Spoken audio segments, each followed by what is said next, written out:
저희들이 지금 빌립보서를 가지고 기쁨으로 사는 제자라고 하는 제목으로 말씀을 나누고 있는데요. 지금 저희가 2번 나눴고 오늘이 3번째인데 어떻게 삶의 기쁨이 조금씩 늘어나고 있는 것 같습니까? 아멘. 네, 이쪽 부분만 늘어나시고 저쪽은 큰 변화가 없으신 것 같아서 제가 말씀을 좀 더 잘 전해보도록 하겠습니다. 오늘은 3번째 시간으로요, 낮아지신 그리스도를 담는 기쁨이라고 하는 제목으로 말씀을 전해보려고 합니다. 우리 빌립보서를 통해서 주님의 제자는 어떤 기쁨으로 살아야 하는가에 대해서 말씀을 나누고 있는데, 제가 이전 설교를 통해서 기쁨은 혼자 잘 되는 데서 오는 것이 아니고 그냥 내 일이 뭔가 술술 잘 풀린다고 오는 기쁨이 아니라, 그리스도의 제자의 기쁨은 그리스도 안에서 우리가 함께 부름받았고 우리의 정체성으로 인한 기쁨이고, 또 함께 복음에 참여할 수 있는 그것으로 인한 기쁨이고, 그렇게 우리가 복음으로 참여할 때 하나님 안에서 함께 자라가는 그 기쁨이 우리 그리스도 제자된 우리들의 기쁨이다, 세상에서 가져올 수 없는, 우리가 빼앗기지 않을 기쁨이다 라고 말씀을 드렸습니다. 그러면 우리가 함께 자라는 것이 기쁨이라고 말씀을 드렸는데, 함께 자라는 것이 무엇일까? 구체적으로 현실적으로 이것이 무엇일까? 라고 하는 질문이 생길 수 있습니다. 교회가 함께 자라려면 무엇이 필요할까요? 가정이 함께 자라기 위해서는 무엇이 필요할까요? 우리 성도와 성도가 주 안에서 함께 믿음 안에서 자라가려면 무엇이 필요할까? 물론 예배도 필요하고요, 말씀도 필요하고 기도도 필요하고 섬김도 필요합니다. 그런데 오늘 특별히 빌립보서 2장 말씀을 보니까 그렇게 함께 자라가는 것에 대해서 아주 중요한 한 가지를 말씀해 주고 있는데, 그것이 무엇이냐면 그리스도의 마음을 품어야 된다라고 하는 것, 이것을 사도 바울이 오늘 우리에게 강조하고 있습니다. 그러면 그리스도의 마음은 무엇이 그리스도의 마음일까? 제가 결론적으로 말씀드리면 낮아지는 마음이 그리스도의 마음이고요, 겸손한 마음이 그리스도의 마음이고, 나보다 남을 더 낮게 여기는 마음이 그리스도의 마음이다 라고 할 수 있습니다. 오늘 설교의 제목이 뭡니까? 낮아지신 그리스도를 담는 기쁨이다 라고 제가 제목을 정했습니다. 저는 기독교는 역설의 종교다 라고 생각을 합니다. 세상의 가치관과 정반대되는 가치관을 늘 우리에게 말씀하죠. 세상은 높아지는 것을 기쁨이라고 얘기합니다. 내가 많이 가지는 것을 기쁨이라고 얘기하고요, 내가 더 인정받는 것을 기쁨이라고 얘기하고, 다른 사람이 나를 알아주는 것을 기쁨이라고 이야기합니다. 그런데 복음은 어떻게 얘기합니까? 성경은 우리가 낮아질 때 비로소 참 기쁨을 얻을 수 있다라고 말씀하고 있고, 우리가 섬길 때 그것이 우리에게 참 기쁨이 된다라고 말씀하고 있고, 나를 비울 때, 많이 갖는 것이 아니라 오히려 나를 비울 때 그것이 참 기쁨이 된다라고 말씀하고 있죠. 세상의 방식과는 전혀 다른 가치관 아닙니까? 세상에서는 낮아지면 손해보는 것 같고, 양보하면 지는 것 같고, 내가 먼저 사과하면 사람들이 나를 업신여겨 볼 것 같아서 우리가 그런 것들은 되도록이면 안 하려고 하는데, 성경은 그렇게 살아야 된다라고 말씀하고 있죠. 왜 그렇습니까? 예수님을 보시면 이 세상 그 어떤 사람보다 가장 낮아지신 분인데, 그 어느 누구도 예수님의 삶을 실패했다라고 이야기하지 않습니다. 예수님은 자기를 비우셨는데 잃어버리지 않으셨죠.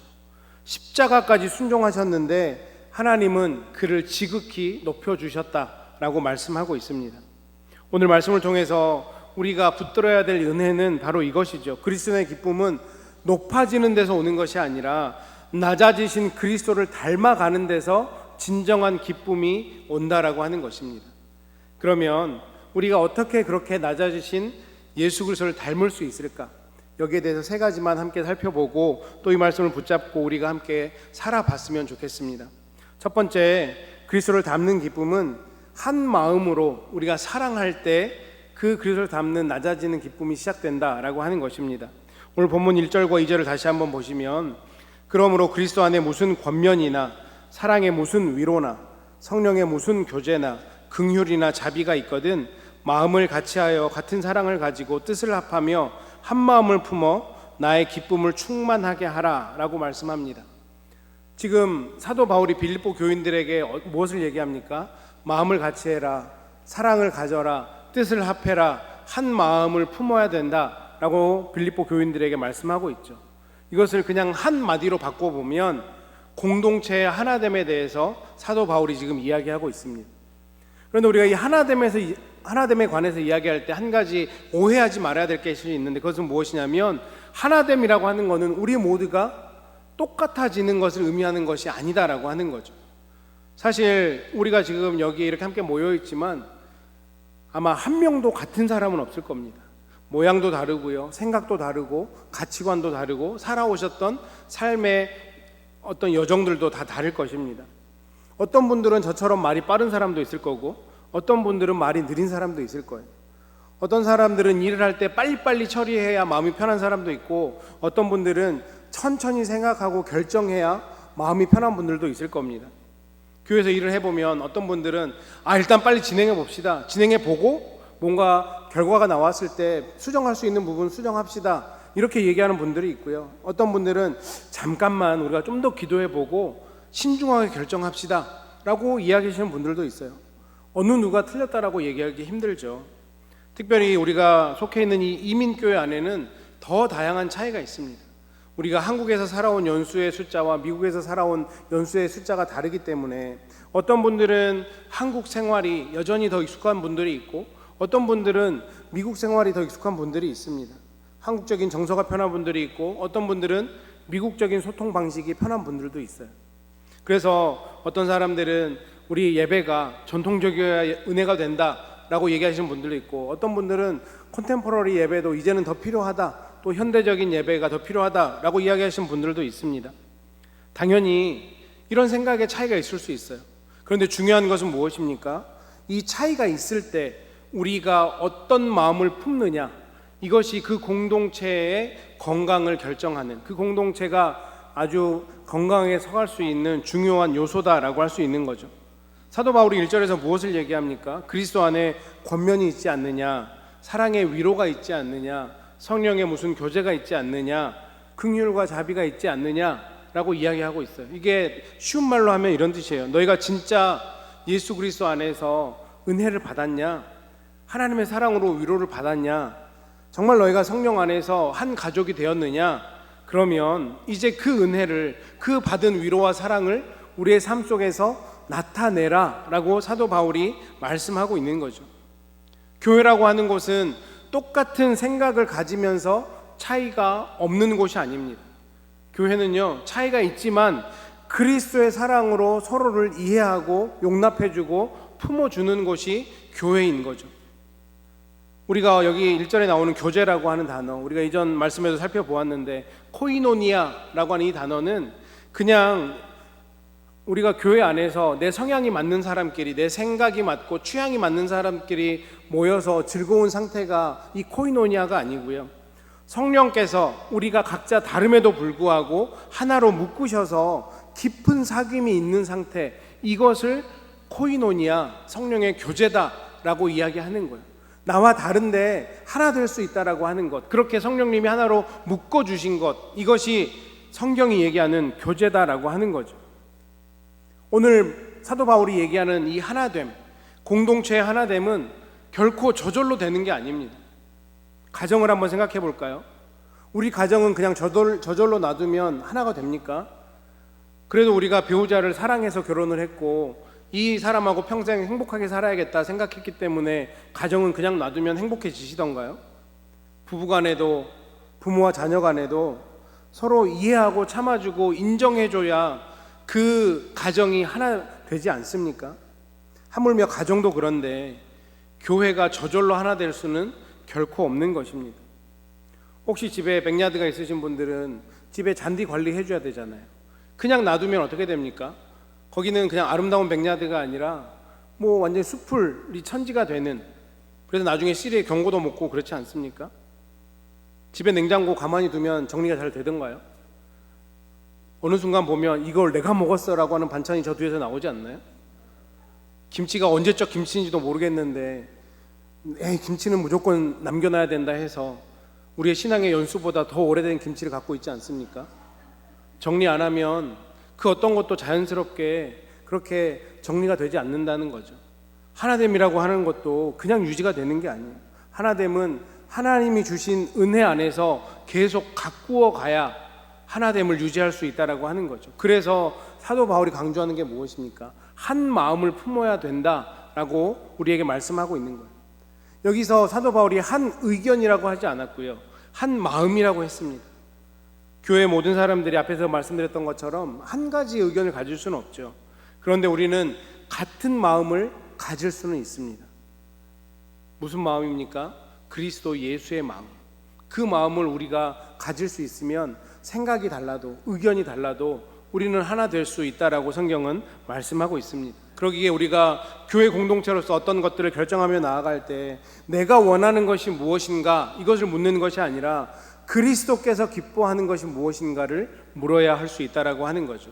그냥 어떤 이런 일을 결정하면 내가 불편하고 내가 익숙하지 않은가 이것을 보는 것이 아니라 이 결정을 통해서 우리 공동체가 세워질 수 있겠는가. 비록 내가 불편하고 내가 익숙하지 않아도 이 결정을 통해서 우리가 세워지고 복음에 유익하고 하나님께 영광이 되어지는가, 이것을 생각한다라고 하면 이것이 우리에게는 한 마음이 되는 거고 우리 세빛사랑 공동체가 하나 될 수 있고 그 하나됨을 통해서 우리가 하나님께서 주시는 기쁨을 누릴 수 있다라고 하는 것이죠.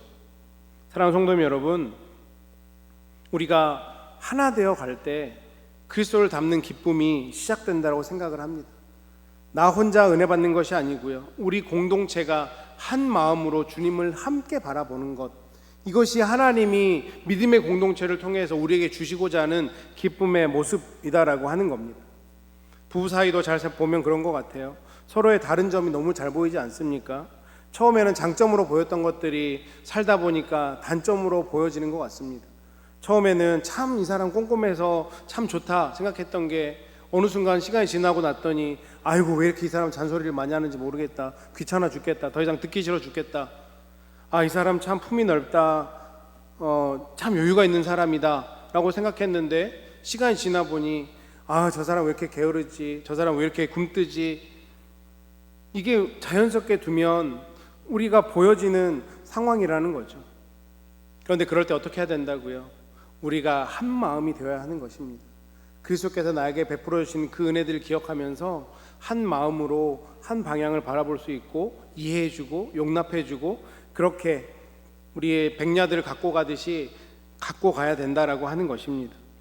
우리가 그리스도 안에서 받은 은혜를 기억할 때, 그리고 서로를 이해해 주고 용납해 줄 때, 아 나도 하나님이 그렇게 이해해 주셨지 라고 우리의 마음을 한 마음으로 모아갈 때 우리가 비로소 하나님께 주시는 그 기쁨들을 경험하는, 또 누릴 수 있는 공동체가 된다라고 하는 것을 반드시 기억하셨으면 좋겠습니다. 그런가 하면 두 번째로 우리가 그리스도를 닮는 기쁨을 갖기 위해서는 나보다 남을 낮게 여기는 그 모습이 필요하다라고 성경은 말씀하고 있습니다. 3절과 4절 말씀을 다시 보시면 아무 일에든지 다툼이나 허용으로 하지 말고 오직 겸손한 마음으로 각각 자기보다 남을 낮게 여기고 각각 자기 일을 돌볼 뿐더러 또한 각각 다른 사람들의 일을 돌보아 나의 기쁨을 충만하게 하라. 3절 말씀에서 사도 바울이 공동체를 무너뜨리는 두 가지를 이야기하는데 하나는 다툼이고 하나는 허영입니다. 우리가 한 마음으로 가야 하나님 주시는 기쁨을 얻게 되는데 그 한 마음을 방해하는 게 다툼이고 허영이라고 하는 거예요. 다툼을 좀 더 구체적으로 설명을 해드리면 자기 이익을 위해 경쟁하고 편가르는 것, 이것이 이 다툼이라는 헬라어가 가지고 있는 뜻이고요. 허영이라고 하는 말의 뜻은 헛된 영광을 구하는 것, 이것을 허영이라고 헬라어는 설명을 하고 있습니다. 쉽게 얘기하면 그 모든 생각 안에 내가 중심이 되어서 내가 들어와 있는 거예요. 내가 인정받아야 되는데, 내가 중심이 돼야 되는데, 내 생각이 받아들여져야 되는데 라고 하는 그 생각이 들어오면 이게 다툼이 되고 허영이 될 수 있다라고 하는 거죠. 물론 사람들은 누구나 인정받고 싶어 합니다. 내가 열심히 섬겼으면 누군가 나를 알아봐 주기를 원합니다. 수고했으면 누군가 나에게 감사하다 고맙다라는 얘기를 해줬으면 좋겠다라는 생각이 든 것이 사실이죠. 그 자체가 나쁜 것은 아니라고 생각합니다. 그런데 이 인정받고 싶은 마음이 너무 커지면 어떻게 됩니까? 내가 섬겼던 그 섬김이 기쁨이 아니라 서운함이 돼버리는 거죠. 내가 이렇게 열심히 했는데 아무도 나를 칭찬 안 해줘? 아무도 나를 인정 안 해줘? 우리가 신앙생활을 하고 교회생활을 하면서 은혜를 잃어버리는 순간이 언제입니까? 아무것도 안 할 때 은혜를 잃어버리는 게 아니고요, 내가 무언가를 열심히 섬기면서 나를 바라볼 때 은혜는 금방 사라지는 것 같아요.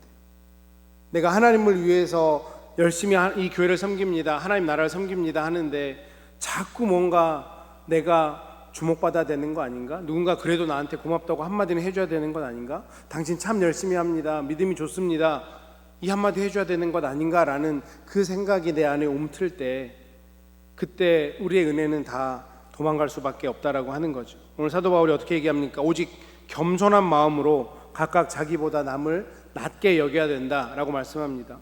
이 겸손이라고 하는 말 뜻이요, 낮은 마음, 자신을 낮추는 마음, 이게 겸손이거든요. 나를 낮추는 그 상태. 그런데 당시 헬라 문화에서는 겸손이 그렇게 사람들이 취해야 될 덕목으로 여겨지지 않았다고 합니다. 왜냐하면 낮아진다라고 하는 것은 때때로 약하거나 비천함으로 비춰질 그런 확률이 있기 때문에 좋은 덕목으로 여겨지지 않았대요. 그런데 복음 안에서 겸손은 결코 약함도 아니고 비천함도 아닙니다. 겸손은 무엇입니까? 그리스도를 닮은 성품이라고 할 수 있죠. 겸손은 자기 자신을 무가치하게 여기라는 게 아닙니다.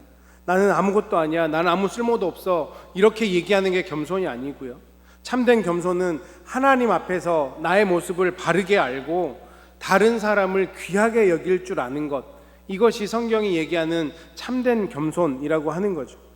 나도 하나님의 은혜가 필요한 사람이고 저 사람도 하나님의 은혜가 필요한 사람이다, 나도 받은 은혜가 크니 나도 저 사람을 더 섬겨야겠다, 이렇게 생각하는 게 성경이 말하는 겸손이라고 하는 것입니다. 다른 말로 하면 내 이웃을 내 몸과 같이 섬기는 것, 이것이 겸손이라고 할 수 있는 것입니다. 이 말씀은 모든 면에서 그냥 저 사람이 나보다 무조건 뛰어나다 이렇게 생각해야 된다라고 하는 얘기를 드리는 게 아닙니다. 상대방의 가치를 나보다 가볍게 여겨서는 안 된다라고 하는 거죠. 내 유익만 보는 게 아니라 상대방의 유익을 먼저 보라는 것입니다. 내 입장만 주장하지 말고 상대방의 입장을 한 번쯤은 먼저 헤아려 보자. 이것이 그리스도인의 겸손이라고 하는 거죠. 4절에서 어떻게 말씀합니까? 각각 자기 일을 돌볼 뿐더러 또한 각각 다른 사람의 일을 돌아보아라 라고 말씀하고 있습니다. 내 일도 먼저 돌보라고 성경 분명히 말씀하고 있죠. 내 가정과 내 건강과 나의 일터와 나의 삶의 터전, 이런 것들을 먼저 돌보아야 됩니다. 그런데 거기서 멈추는 것이 아니라 나를 그렇게 돌보았다면 내 주변에 있는 누군가를 돌보는 그 일도 우리가 해야 된다라고 하는 거죠. 그런 의미에서 복음은 우리를 조금 더 넓은 마음으로 우리를 초대한다라고 볼 수 있습니다. 다른 사람을 돌아본다라고 하는 것, 물론 구제하고 우리가 정말 풀리 서포트할 수 있으면 좋겠지만 우리의 상황이 녹록지 않으니 그런 것을 이야기하는 것이 아니고 작은 관심 하나면 그 사람을 돌보는 것이 때로는 충분할 때가 있음을 우리는 알 수 있습니다. 요즘 건강 좀 어떠세요? 지난번 기도 제목은 좀 이루어지고 있는 것 같습니까? 오늘 얼굴이 좀 피곤해 보이시는데 괜찮으신가요? 라고 하는 그 한마디가 이웃을 돌봄의 시작일 수 있는 거죠. 누군가에게는 전화 한 통이 큰 위로가 될 수 있고요, 누군가에는 예배 이후에 함께 웃으면서 따뜻하게 인사해 주는 것 하나가 큰 힘이 될 수도 있습니다. 그 사람의 상황을 기억해 주는 것, 그것을 우리가 표현했을 때 그게 어찌 보면 또 한 주간을 살아가는 힘이 될 수가 있다라고 하는 거죠. 우리가 언어와 문화가 다른 이 땅에서 살아가는 것이 얼마나 외롭습니까? 얼마나 힘듭니까? 아무리 20-30년 살아도 힘들 때가 느껴지는 것이 사실입니다. 겉으로는 괜찮아 보여도 마음속으로는 늘 짐 하나, 두 개 정도는 안고 살아가지 않습니까? 그렇기 때문에 교회는 더욱더 서로를 돌보는 공동체가 될 수 있어야 됩니다. 성경은 결코 낮아짐을 손해라고 이야기하지 않습니다. 낮아짐은 그리스도를 닮아가는 길이죠. 그리고 놀랍게도 그 길에 기쁨이 있다라고 말씀합니다. 이게 왜 우리한테 기쁨이 될까요? 누군가를 돌본다라고 하는 것, 내가 겸손의 자리에 나아간다라고 하는 것이 예수 그리스도의 마음이 우리 안에 자라가는 것이기에, 그것이 우리가 그리스도를 닮아가는 것이기에 자연히 우리는 기쁨을 누릴 수밖에 없다라고 하는 거죠. 그래서 세상은 더 가지라고 하고 더 높은 곳에 가라고 하지만 우리는 더 나눠주고 더 낮은 곳에 갈 때 세상 사람들이 알지 못하는 정말 마음속 깊은 곳에서 우러나오는 그 기쁨을 경험할 수 있다라고 하는 것입니다. 우리가 그 기쁨을 누리며 살아가야 되지 않겠습니까? 우리가 예수 그리스도의 제자고 하나님의 자녀라면 마땅히 누려야 될 그 기쁨을 우리는 누리면서 살아갈 수 있어야 될 것입니다. 우리가 한 마음을 이루어갈 때, 내가 먼저 낮은 자리에서 누군가를 나보다 더 낮게 여길 때, 겸손하게 더 섬길 때 우리가 저 낮아지신 예수님을 닮아가는 기쁨을 누릴 수 있다라고 하는 것을 반드시 기억하시기를 주님의 이름으로 축원합니다. 마지막으로 그리스도를 닮는 기쁨은 무엇보다 십자가의 순종을 바라볼 때 완성이 될 수 있습니다. 이제 바울은 우리에게 겸손의 가장 완전한 본을 보여주고 있습니다. 5절 말씀을 보시면 너희 안에 이 마음을 품으라 곧 그리스도 예수의 마음이니 라고 말씀하고 있죠. 사도 바울이 그냥 단순히 겸손해야 됩니다, 착하게 살아야 됩니다, 이것을 얘기하는 게 아니고요. 결국 우리에게 원하는 게 뭡니까? 예수님을 바라봐야 된다라고 우리에게 말씀하고 있죠. 너희 안에 이 마음을 품으라 곧 그리스도 예수의 마음이니. 우리 기독교의 윤리는 어떤 도덕적인 행동을 얘기하고 도덕적인 훈련을 얘기하는 게 아닙니다. 우리 기독교인의 윤리는 무엇이냐면요, 그리스도를 닮는 거예요. 그리스도를 닮아가는 것이 기독교인이 가져야 될 윤리 강령이라고 할 수 있습니다. 우리가 낮아져야 되는 이유가 무엇입니까? 우리가 겸손해야 되는 이유가 무엇입니까? 예수 그리스도께서 그 길을 걸어가셨기에 우리가 겸손하고 낮아져야 된다라고 하는 거죠.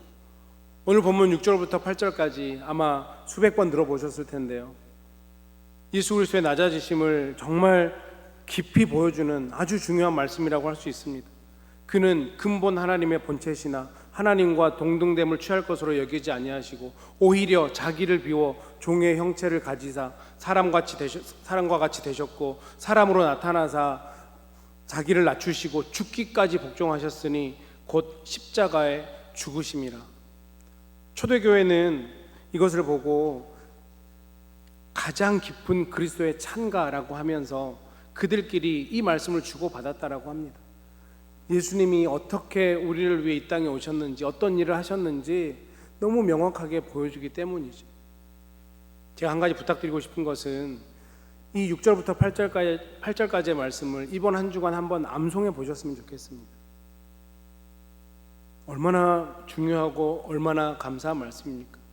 그는 근본 하나님의 본체시나 하나님과 동등됨을 취할 것으로 여기지 아니하시고 오히려 자기를 비워 종의 형체를 가지사 사람같이 되셨고 사람의 모양으로 나타나사 자기를 낮추시고 죽기까지 복종하셨으니 곧 십자가에 죽으심이라. 우리 안에 이 말씀을 하면 할수록 얼마나 큰 기쁨과 감사가 넘쳐나는지 모르겠습니다. 예수님이 누구신지, 예수님이 무엇을 하셨는지 너무나 명확하게 말씀하고 있죠. 6절에서 무엇을 얘기합니까? 그는 근본 하나님의 본체시래요.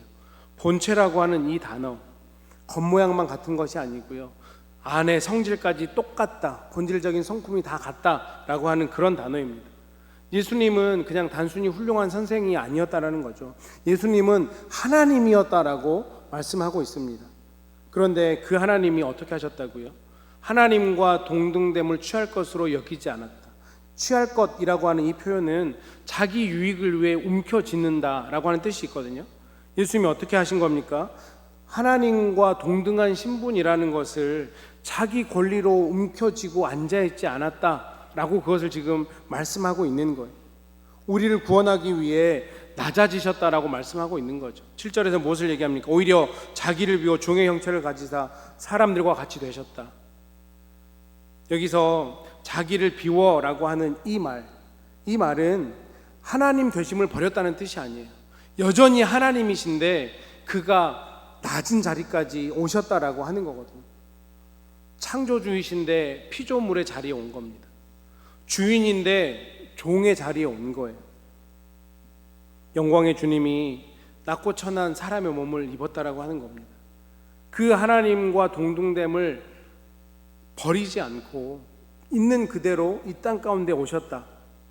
그리고 8절은 더 깊은 낮아지심을 우리에게 말씀하고 있죠. 자기를 낮추시고 죽기까지 복종하셨으니 그 십자가에 죽으심이라.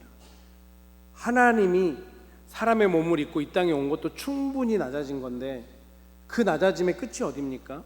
죽기까지 순종하셨다라는 거예요. 그런데 그 죽음도 일반적인 죽음이 아니에요. 십자가의 죽음입니다. 십자가의 죽음은 어떤 죽음입니까?